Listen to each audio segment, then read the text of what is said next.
if the most valuable treasure in your house was something you used every day but never truly noticed? In a quiet village surrounded by dusty roads and golden fields, there lived a hard-working man known for his honesty and discipline. He had built his small home with years of dedication, waking before sunrise and resting only after sunset. But despite all his effort, there was one thing that troubled his heart deeply: his only son. The boy was not cruel nor disrespectful. He was simply careless.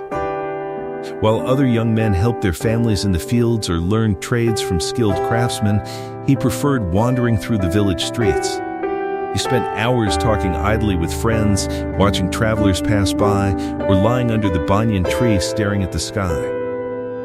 He always believed there would be time later. Later to work, later to learn, later to grow up.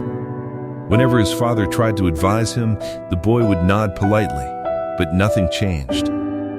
Days turned into weeks, and weeks slipped into months. The father watched silently, growing more concerned. He understood something his son did not. Wasted time never returns.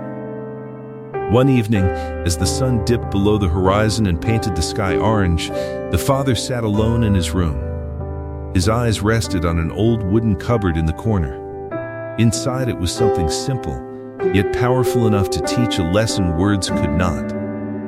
He realized lectures would not change his son. Experience would. The next morning, the father called his son in a calm voice. The boy walked in casually, unaware that this ordinary day would quietly shape the course of his life. "My son," the father said gently, "inside that cupboard is a watch. Please bring it to me." The boy shrugged and opened the cupboard. Among folded clothes and small boxes, he found an old pocket watch. It was polished but worn with age. He handed it to his father without much thought. The father examined it carefully, then looked at his son with steady eyes. "I want you to take this watch to the market today," he said. "Show it to different people and ask them what they think it is worth." The boy placed it in his pocket and walked toward the marketplace, unaware that he was carrying more than a watch. But the real question was not how much the watch was worth. It was whether the boy was ready to discover what truly had value. Have you ever noticed how the same object can mean something completely different to different people? The village market was alive with noise and color. Vendors called out loudly, advertising fresh fruits, handmade baskets, spices, and fabrics. Children ran between stalls, and the scent of roasted peanuts mixed with dust in the warm air. The boy walked through the crowd, the old watch resting heavily in his pocket. At first, he felt slightly embarrassed. Why would his father ask him to do something so strange? Still, he had promised to complete the task. He approached a fruit seller arranging mangoes in neat rows. "Excuse me," the boy said, holding up the watch. "How much do you think this is worth?" The fruit seller squinted at it, turned it over in his hands and shrugged. "It looks old. Maybe 400 or 500 rupees. I could use it, but I wouldn't pay more than that." The boy nodded and thanked him. He moved on to a cloth merchant.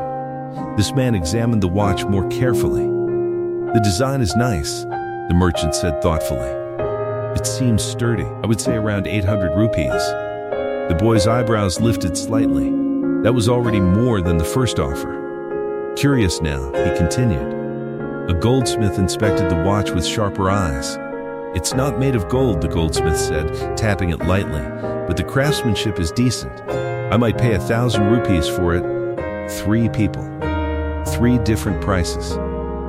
As the boy walked deeper into the market, he received more opinions. Some offered less. Some offered about the same.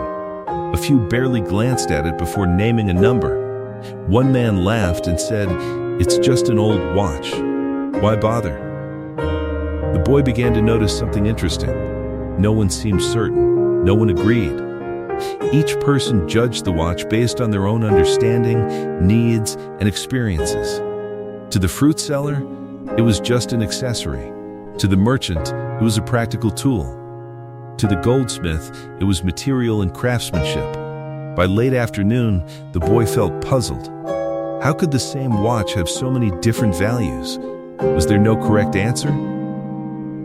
He returned home as the sky began to darken. His father was sitting outside, waiting quietly. "Well?" the father asked. The boy sat down and explained everything, the various offers, the laughter, the disagreements. His father listened without interrupting. When the boy finished, he asked, "So, what is the real price?" The father smiled faintly, but did not answer the question. "Put the watch back in the cupboard," he said calmly. "We will speak again tomorrow." The boy felt both confused and slightly frustrated. But the next day, his father would ask a question far stranger, one that no number in the market could possibly answer. What if the most important question in your life sounded foolish to everyone else? The following morning, the village awoke slowly under a pale blue sky. Roosters crowed, doors creaked open, and shopkeepers prepared for another busy day. Inside his modest home, the boy sat quietly as his father called him again. "Bring me the watch." The boy obeyed. This time, his father said calmly, "Go back to the market and ask people how much the time inside this watch is worth." The boy froze. "The time inside it?" he repeated. Yes, confused but obedient, he returned to the marketplace. He asked a vegetable vendor. The man laughed. He asked a tailor. The tailor frowned. He asked others. Some mocked him. Some waved him away. Embarrassed and discouraged, he felt foolish standing among busy people who had real work to do. Then, he noticed a small repair shop filled with ticking clocks. Inside, an elderly watchmaker worked carefully. Gathering courage, the boy asked the same question. The old man paused his work and looked up gently.